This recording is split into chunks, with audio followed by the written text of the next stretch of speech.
कौन से ऐसे टॉपिक्स हैं जिनको करना ही चाहिए, जहां से क्वेश्चंस आते, कौन सी ड्रग सेल वॉल पे काम करती है, कौन सी ड्रग डीएनए गाइरेस पर काम करती है। कई बच्चे ऐसे हैं जो 4 घंटे 5 घंटे के अंदर भी काफ़ी चीज़ें रिटेन कर लेते हैं। डिपेंड करता है कि आप लोगों ने पीछे से कितना पढ़कर आए हैं आप। तो इस तरीके से आपने बनाना है छोटा छोटा शॉर्ट नोट्स कहीं कहीं पर लिख कर कि ये पॉइंट्स हैं। देखिए स्ट्रक्चर से आप लोगों को डर लगता है, सारे स्ट्रक्चर्स आप याद भी नहीं कर पाते, और ऐसा नहीं है कि ये बहुत मुश्किल सब्जेक्ट है, अगर आप टाइम दे तो आप कर लेंगे। Hello students, how are you all. So बच्चों, आज हम लोग डिस्कस करने वाले हैं regarding the what should be your last minute preparation और you can say the revision for medicinal chemistry and biochemistry. अभी आप लोगों के नाइपर के एग्ज़ाम आ रहे हैं, इसके बाद आप लोगों का डीआई का भी पेपर होगा। तो कौन से ऐसे टॉपिक्स हैं जिनको करना ही चाहिए, जहां से क्वेश्चंस आते हैं, और उन इम्पोर्टेंट पॉइंट्स पे बच्चों मैं आज यहाँ पर इस सेशन के अंदर डिस्कस करने वाली हूँ। So will start here with the medicinal chemistry. Okay, so we have 2 subjects students. Medicinal chemistry है हमारे पास, here we have medichem and our biochemistry। ठीक है, एक एक करके बात करेंगे। सो सबसे पहले अगर मेडिसिनल केमिस्ट्री सब्जेक्ट के बारे में बात की जाए तो इसके अंदर स्ट्रक्चर हमको प्रिपेयर करने होते हैं कि ड्रग का स्ट्रक्चर कैसा है। ठीक है, आइडेंटिफाई द ड्रग से भी पीछे अगर देखा जाए तो जीपैट के अंदर भी क्वेश्चंस कवर हुए हैं, या फिर आगे अगर नाइपर के अंदर बात की जाए तो उसके अंदर ज़्यादातर क्वेश्चंस जो आते हैं वो डायरेक्ट क्लासिफिकेशन से ही पूछे जाते हैं, रिंग सिस्टम से, लाइक इमिडाजोल रिंग किसके अंदर है, कॉमरिन रिंग किसके अंदर है। सो व्हाट आई विल से फॉर द मेडिसिनल केमिस्ट्री की आप लोगों को क्या प्रिपेयर करना चाहिए कि सबसे ज़्यादा स्कोर कर सकें आप। ठीक है, सो इसके अंदर students it is better to prepare only classification.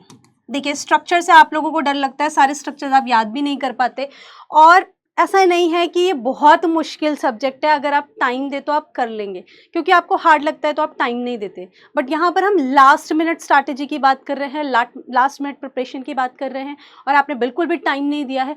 So what you need to do is classification only. ठीक है, आप लोगों ने medicinal chemistry point of view से जो क्लासिफिकेशन कवर होती हैं उन्हें करना है। काफ़ी क्लासिफिकेशन सेम है कॉलेजी जैसी, तो वो तो आप याद ही कर लेंगे, 2 बार अगर आप पढ़ते हैं तो वो प्रिपेयर हो जाएगा आपका कॉलेजी में भी, एक बार मेडिकेम में भी। लेकिन जो अलग हैं वो आप प्रिपेयर कर सकते हैं। तो आप कैसे करेंगे, आप ऐसा करिए, एक चार्ट बना लीजिए। ठीक है, अभी अगर आप प्रिपेयर कर रहे हैं तो आप एक चार्ट बनाइए।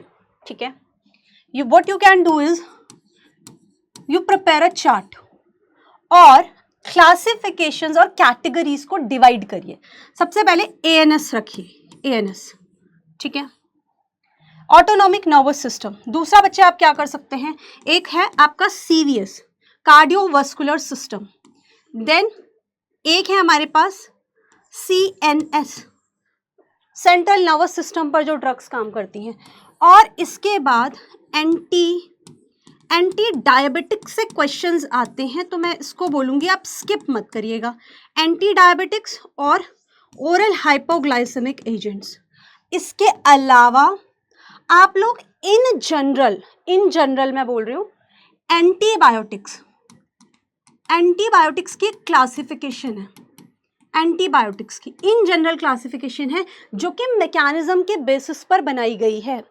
ठीक है, कि कौन सी ड्रग सेल वॉल पे काम करती है, कौन सी ड्रग डीएनए गाइरेस पर काम करती हैं, कौन सी ड्रग सेल वॉल पे वर्क करती हैं।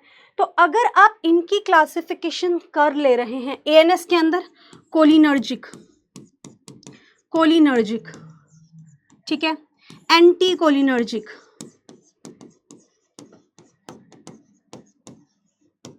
Similarly what you will do, adrenergic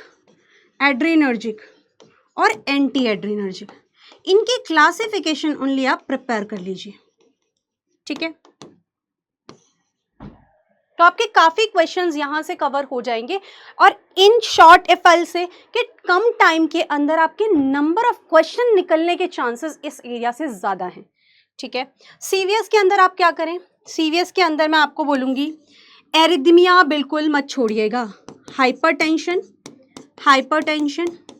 और एरिथमिया। ठीक है, ये इंपॉर्टेंट टॉपिक है। एंजाइना से भी क्वेश्चन आते हैं बट कम आते हैं कंपैरेटिवली। सो ये 2 एरियाज तो इंपॉर्टेंट है, इनको नहीं छोड़ना। इसके बाद आप हाइपरलिपिडीमिया भी कर सकते हैं, ठीक है। सीएनएस से आप सेडेटिव एंड हिप्नोटिक, इनकी क्लासिफिकेशन पढ़ लीजिए। इसके अलावा आप एनास्थेटिक की क्लासिफिकेशन पढ़ लीजिए, जिसमें ज़्यादातर क्वेश्चन लोकल एनास्थेटिक से आते हैं, ठीक है। अप्रोकेन या लिग्नोकेन, इससे रिलेटेड क्वेश्चन आ सकते हैं। ये कौन से एस्टर हैं, एमाइड हैं, इस टाइप के बहुत सिंपल टाइप के क्वेश्चंस आते हैं नाइपर में। नाइपर का एग्जाम बहुत आसान है अगर मैं बात करूं कंपैरेटिवली जीपैट से, 1 लाइनर, ठीक है। तो बहुत ज़्यादा इन डेप्थ नहीं जाना आप लोगों ने सिर्फ उतना प्रिपेयर करना है जितना कि रिक्वायर्ड है। स्ट्रक्चर में मत घुसिएगा बहुत ज़्यादा, आप लोगों ने ओनली क्लासिफिकेशन प्रिपेयर करनी है, ठीक है।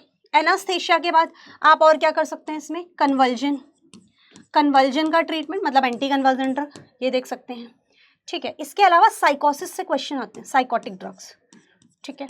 ये वाली क्लासिफिकेशन भी कर लेनी है। फिनोथायाजीन रिंग बहुत इंपॉर्टेंट है ना। देन नार्कोटिक एनाल्जेसिक्स, इनकी क्लासिफिकेशंस पढ़ लीजिए, ये इंपॉर्टेंट क्लासिफिकेशंस हो जाएंगी। बाकी मैंने आप लोगों को बता दिया इन जनरल आप लोगों ने कौन सी क्लासिफिकेशन प्रिपेयर करनी है। तो अभी के लिए आपके पास टाइम है, तो एक एक आप लोगों ने क्लासिफिकेशन का चार्ट बनाते चले जाना है और आप लोग उसको रिवाइज करते रहिए नंबर ऑफ डेज आप लोगों के पास जो बचे हुए हैं, ठीक है। इन अ वेरी सिमिलर मैनर आप लोगों को ये DI के एग्जाम में भी हेल्प करेगा, ठीक है। अब बात करती हूं मैं आगे, आप लोगों ने क्या करना है बायोकेमिस्ट्री के लिए। बायोकेमिस्ट्री, तो अभी मैं इसके अंदर टॉपिक से कॉन्सेप्ट भी मेंशन करूंगी, कौन सा कॉन्सेप्ट आप लोगों ने पढ़ना है। तो सबसे पहला टॉपिक है आपका कार्बोहाइड्रेट। कार्बोहाइड्रेट,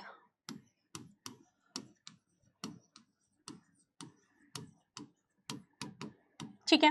कार्बोहाइड्रेट्स में क्या पढ़ेंगे आप लोग इसके अंदर मोनोसेक्राइड के एग्जाम्पल इन शॉर्ट लिख दे रही हूँ स्टूडेंट्स, डाइसेक्राइड्स के एग्जाम्पल, ठीक है। ये दो तो बहुत इंपॉर्टेंट है, मोनोसेक्राइड, डाइसेक्राइड। डाइसेक्राइड में specifically sucrose, maltose and lactose, ठीक है। इनके अलग अलग नाम भी हैं, ये किन नामों से जाने जाते हैं, ऐसा क्वेश्चन हो सकता है। इसके अलावा कार्बोहाइड्रेट से क्वेश्चन आता है एपिमर, डायस्टीरियोमर्स। आप पीछे के पेपर उठा के देख लीजिए अपने नाइपर के, उसके अंदर इन कॉन्सेप्ट से क्वेश्चन पूछे गए हैं। स्टीरियोआइजोमर, ठीक है। देन इसके अलावा एनोमर, म्यूटा रोटेशन, इन पॉइंट्स को आप लोगों ने पढ़ लेना है। ये सब चीज़ें क्या हैं, इनके एग्जाम्पल क्या हैं और ये सब चीज़ें क्या हैं, ठीक है। अगर आप इतना कर ले रहे, इसके साथ साथ बच्चे एक और पॉइंट है इंपॉर्टेंट जिसको मैं हाईलाइट करूंगी, वो है आइडेंटिफिकेशन टेस्ट।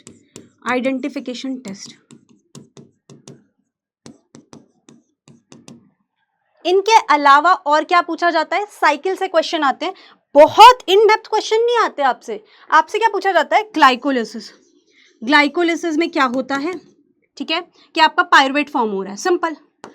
एटीपी प्रोडक्ट क्या बन रहा है यहाँ पर, पायरुवेट बन रहा है। और ये साइकिल कहाँ होती है, वेयर ये साइकिल कहाँ होती है, इस टाइप के क्वेश्चंस बनते हैं, ठीक है। ये वाला पॉइंट अगर आप कर ले रहे हैं कार्बोहाइड्रेट सेक्शन से तो आपका हो जाएगा। इसके अलावा अगर मैं बात करूं आगे, देखो और चैप्टर्स क्या हैं, और चैप्टर्स है प्रोटीन। क्या पढ़ना है आपने, क्लासिफिकेशन ऑफ अमीनो एसिड की क्लासिफिकेशन, ठीक है। जितने भी 20 अमीनो एसिड हैं उनके नाम पूछे जाते हैं, उनको किस लेटर से रिप्रेजेंट किया जाता है, राइट, लेटर रिप्रेजेंटेशन, इससे क्वेश्चन पूछे जाते हैं। प्रोटीन्स के अंदर तो ये वाला सेक्शन बहुत इंपॉर्टेंट है, इवन आइडेंटिफिकेशन टेस्ट से भी ज्यादा इंपॉर्टेंट है।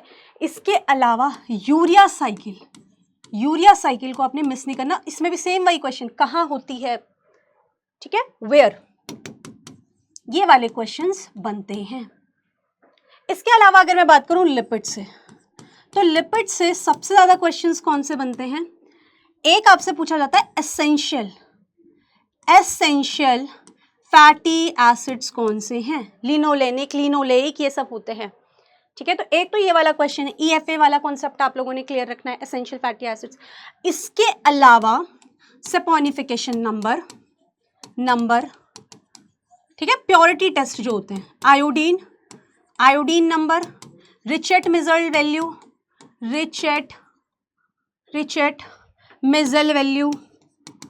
वैल्यू या फिर एसिड वैल्यू। ये इंपॉर्टेंट पॉइंट्स हैं लिपिड वाले चैप्टर में। ठीक है, इसके अलावा बात करते हैं एंजाइम में। तो एंजाइम में आप लोगों ने टर्म्स क्लियर रखनी है, कौन सी? Competitive, non competitive, inhibition, allosteric site क्या होती है? ठीक है, इस टाइप के क्वेश्चन बनते हैं। इसके अलावा मिकैलिस मेंटन कांस्टेंट पर क्वेश्चन पूछा जाता है। इतना पॉइंट आप लोगों ने एंजाइम वाले पार्ट से करना है। इसके बाद बात करते हैं विटामिन्स। ठीक है, विटामिन से आप लोग क्या करेंगे?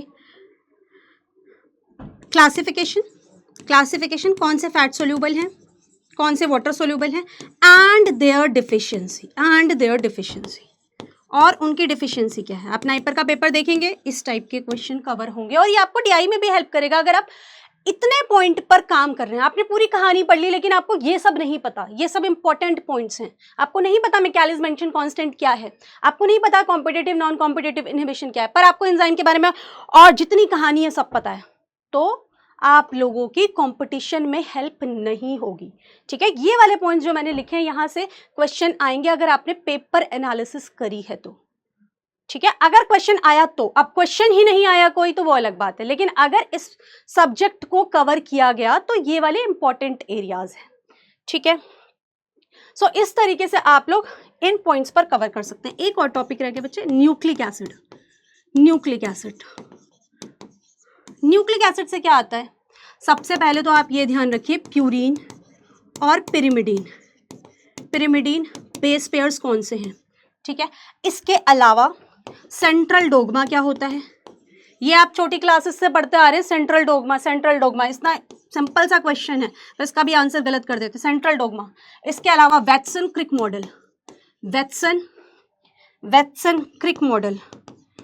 मॉडल, ठीक है, और वैटसन क्रिक मॉडल के अलावा शार्गफ रूल।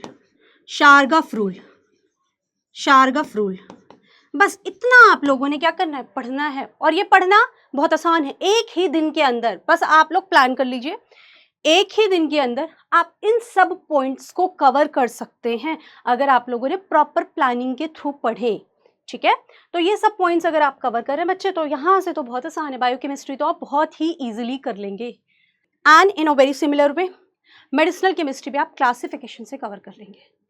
ठीक है, सो ये सब पॉइंट्स आपके इम्पोर्टेंट पॉइंट्स थे। चलिए, एक मैं आप लोगों को एक टाइम टेबल स्केड्यूल भी बता देती हूँ। टाइम टेबल स्केड्यूल क्या करना है। ठीक है, तो आप ऐसा करिए, ये आपको अपनी पेस पता है कितनी स्पीड से आप वर्क करते हैं। कई बच्चे ऐसे हैं जो 12-12 घंटे पढ़ते हैं, कई उस टाइम के अंदर रिटेन करें, कई बच्चे ऐसे हैं जो 4 घंटे 5 घंटे के अंदर भी काफ़ी चीज़ें रिटेन कर लेते हैं। डिपेंड करता है कि आप लोगों ने पीछे से कितना पढ़कर आए हैं आप। ठीक है, या आपकी उन सब्जेक्ट पर कितनी अंडरस्टैंडिंग है, या आपको चीज़ें कितनी जल्दी याद होती हैं। तो आप लोग क्या करिए, अपने अकॉर्डिंगली मॉर्निंग आवर्स, और इफ आई से कई बच्चे ऐसे होते हैं जो लेट नाइट स्टडी करते हैं, लेट नाइट स्टडी। ठीक है, तो मॉर्निंग आवर का क्या मतलब है मेरा? 4 बजे उठ जाइए। ठीक है, 4 AM 4 बजे उठ जाइए, 3 बजे उठ जाइए, 4 बजे से शुरू कर दीजिए आप अपनी पढ़ाई। ठीक है, 4 बजे से 8 बजे तक आप पढ़ सकते हैं। अगर आप लोग कोई वर्क कर रहे हैं या फिर अभी आप लोगों के कॉलेजेस चल रहे हैं या कुछ एग्जाम्स चल रहे हैं, सो इस तरीके से करिए ताकि आप लोग दोनों चीज़ें कर पाएँ। ठीक है, और जो नहीं कर रहे हैं अभी कुछ, तो दे हैव द टाइम। तो वो लोग अपने अकॉर्डिंगली प्रिपेयर कर सकते हैं। लेट नाइट स्टडी का क्या मतलब है? लेट नाइट स्टडी का मतलब है बच्चों को ज़्यादा रिटेन कब हो रहा है, यहाँ जब वो नाइट स्टडी कर रहे हैं, 10 बजे के बाद, 11 बजे के बाद, 12 बजे के बाद, जब उनको पीसफुल इन्वायरमेंट मिल रहा है, ठीक है, तो आप लोग अपनी प्रिपरेशन तब से शुरू कर सकते हैं। 4 घंटे 5 घंटे इतने टाइम में आप पढ़ लीजिए, ठीक है। इसके अलावा कोशिश करिए क्लासिफिकेशन के आप शॉर्ट रिटन छोटा छोटा लिखकर, ठीक है, पूरी कहानी किताब नहीं बनानी है, शॉर्ट रिटन नोट्स बना लीजिए और उन्हीं को अगले दिन आप रिवाइज कर लीजिए। जो टाइम आपको 3 घंटे 4 घंटे उस कंटेंट को बनाने में लगा, वो अगले दिन आप 10 मिनट के अंदर प्रिपेयर कर लेंगे, ठीक है। तो शॉर्ट रिटन नोट्स, और इसी को मैं बोलूं तो ये आपका एग्जाम डे में ना फ्लैश कार्ड की तरह काम आता है। फ्लैश कार्ड बस एक बार देखोगे तो फ्लैश पड़ेगा आपको, ठीक है, तुरंत वो चीज़ें याद आ जाएंगी। तो इस तरीके से आपने बनाना है, छोटा छोटा शॉर्ट नोट्स कहीं कहीं पर लिख कर कि ये पॉइंट्स हैं, जिन पॉइंट्स के बारे में मैंने आपको बताया इन 2 सब्जेक्ट्स में। आई होप बच्चों आप लोगों को इस इंफॉर्मेशन से हेल्प मिली होगी और मिलेगी। अगर ये सब्जेक्ट के क्वेश्चन आए तो ये वाला जो पॉइंट मैंने आपको बताया है इसको आप मिस मत करिएगा, ठीक है। With this I will say thank you to all and wish you very good luck for your future और फॉर योर एग्जाम, जो भी आप लोगों का नाइपर का या DI का पेपर होगा। Okay, so bye bye, thank you so much everyone, bye bye.